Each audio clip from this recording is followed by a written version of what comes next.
posters on the internet. This one literally got 44,000 likes. He instantly deleted his profile, and the university deleted his pages because he was getting doxxed everywhere. He was getting doxxed as the shooter by a bunch of freaks.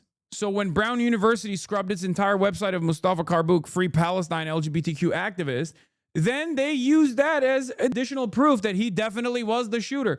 The Nazi motherfuckers trawled through to find one heavyset queer Palestinian guy and have created a totally baseless defamation conspiracy that Brown University is trying to cover up that this is the mass murder because the pages were removed at some point in the past year. We are talking about a Palestinian refugee student. What might have happened in the early spring that would make the university uneasy about posting pages online about a Palestinian refugee student? They've inundated the internet with this garbage. It's based on nothing. Just find someone whose identity you want to impugn and vaguely claim that he's a little bit heavy set. That's it. There's no identifying details, no matching clothes, no witness accounts, no motive, nothing. Remember with Kirk's assassination, how they misidentified and doxed like a dozen different people who debated him. They tried ruining those people's lives, and then it turned out none of them had anything to do with it. Many lived thousands of miles away. Time to make a massive carve out in Section 230 for this kind of fake OSINT kind of shit. It needs to be penalized, not rewarded or monetized.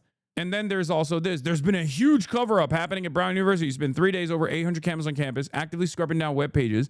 Active shooter alert never went off. 21,000 likes, by the way. In every press conference, they refused to admit that the shooter shouted Allahu Akbar before he started killing. By the way, the reason why they refuse to admit that is because there's no evidence that that happened.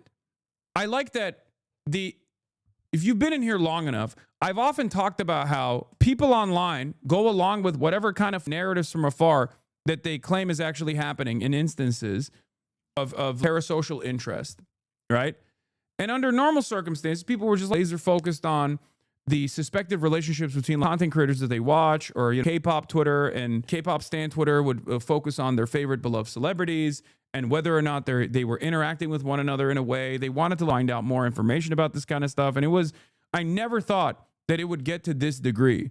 This kind of attitude of this way of operating would ever become so damaging to public discourse that basically people online can just come up with whatever kind of conspiracy that they decided on the spot, and then everyone else in the real world who are serious adults who have serious jobs like investigating shit have to go along with the made-up conspiracy.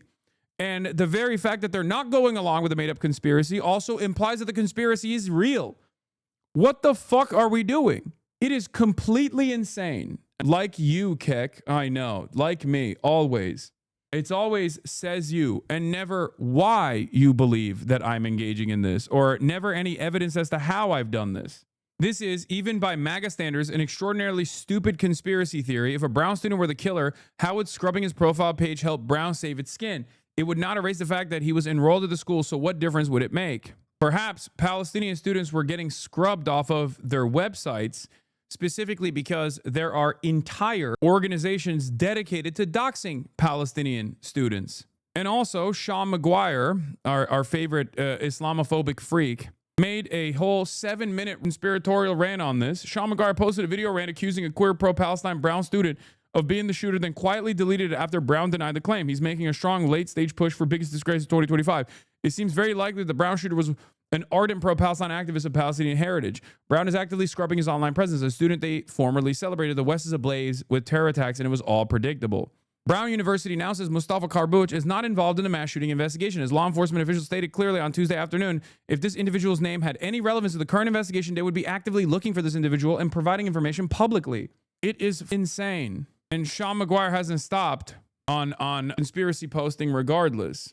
I cannot believe that we are now at the stage where collective delusion on the internet is actually leading to collective delusion and mass psychosis that is oftentimes also AI backed.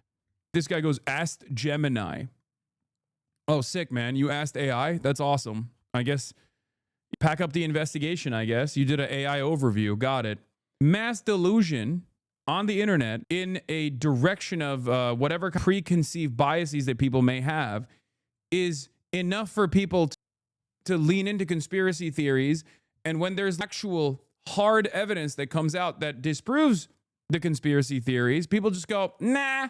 And especially because There's no real market correction, right? The point is, back in the day, at least the idea was that people are still ultimately invested in the truth, right?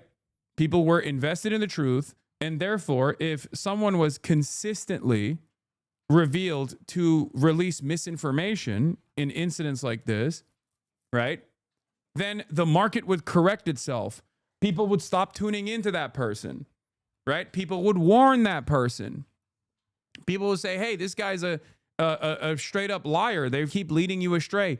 Nowadays, there is no such market correction. You are incentivized to lie in a specific biased political direction. You're incentivized to lie, and therefore there is no market correction that comes. There is no punishments for consistently lying. There's actually a reward for consistently lying in this kind of direction. And even if you are someone who chooses not to engage in this kind of posture, like myself, someone who actively, in instances of breaking news, will try to dial it back, will try to get people to make reasonable analysis, people can just simply go, nah, you do it too, dumbass, you're biased, and therefore you too, dumbass, you do it as well. And if enough people are also saying that about someone like myself, then people believe it. That's it.